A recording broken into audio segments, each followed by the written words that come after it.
In 1951, as Americans spent their summer watching a sensational new ball player, Willie Mays, and the last season of an old favorite, Joe DiMaggio, the Corvette dream began to take shape. Harley Earl wasn't at the ballpark.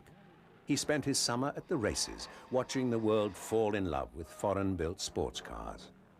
He desperately wanted to build a domestic sports car that would wow the crowd. It would be a home run if it also turned out to be affordable. He thought it'd be a nice thing for the Americans to be able to offer college kids an inexpensive car, but still would look very sporty and racy and would appeal to these kids. Earl and his design team got busy with the 1953 Motorama in mind. He gave his staff free rein. The only restriction was that they had to use stock GM mechanical components. His personal favorite, the Jaguar XK120, inspired the designer's sketches. Earl quickly approved. He decided to use a relatively new lightweight and rust-free material for the show car's body, fiberglass. It gave the car something that the MGs and Jaguars didn't have, but he didn't know if Chevrolet would approve fiberglass for a production model, or whether it would work. It wasn't that the idea of using plastic for car bodies was new. It just hadn't been done on a large scale. In the 1930s, Henry Ford was so interested in the production of plastics from soybeans that he planted enough acres to grow the vegetables for 1 million cars. But even Henry Ford couldn't find a way to produce plastic cars cheaply. In the end, he made only one. With this in mind, Earl knew that using fiberglass was going to be a hard sell to the management team. But he argued that at this stage it was only a show car. The idea was first to show it as a Motorama show car, and then to try to talk Chevrolet into building this car. The project was approved for the upcoming Motorama, but the car still needed a name. 300 were considered before an employee in the Chevrolet PR department suggested the name of a fast Navy ship, the Corvette. Months of preparation had gone into the Motorama.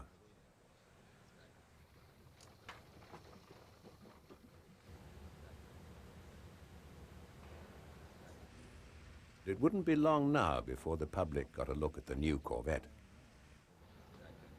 A somewhat nervous Harley Earl oversaw last-minute details.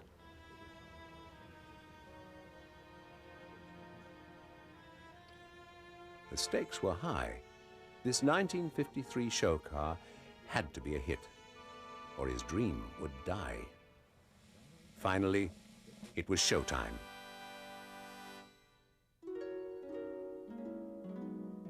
And the Corvette got rave reviews from the public and the press.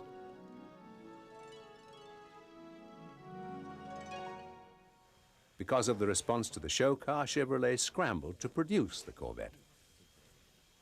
GM executives decided the production Corvettes would also be made out of fiberglass. In just weeks, Chevrolet set up a production line, a task that normally took years. Building the fiberglass-bodied car was a learning process. New timings, techniques, and tools were required. The laminators quickly exhausted the local store's inventory of spatulas. It was rumored that area homemakers couldn't bake for months. By the end of June 1953, the first production Corvettes rolled off the line. But only 300 cars could be completed that first year. All were made in polo white with red interiors. The cars were beautiful, but they were saddled with an underwhelming 6-cylinder engine linked to a 2-speed automatic transmission. Unfortunately, this engine and transmission couldn't deliver the performance sought by aficionados.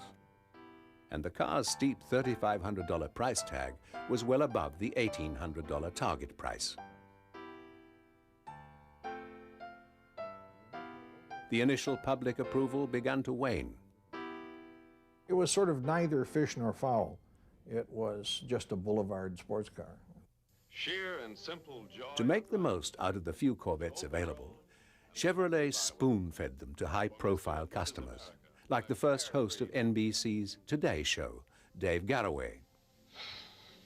Boy, what a car.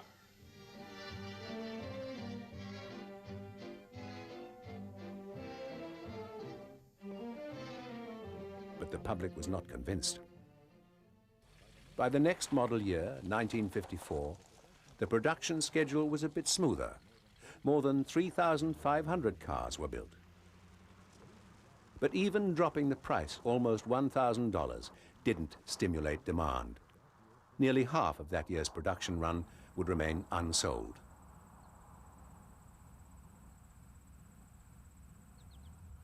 The word was out.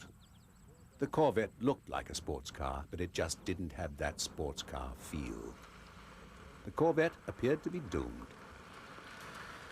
But in 1955, Ford inadvertently offered the Corvette a reprieve. Ford introduced its new roadster, the Thunderbird. Thanks to the fierce competition between Ford and GM, the Corvette would be given another chance. But it would have to change to compete.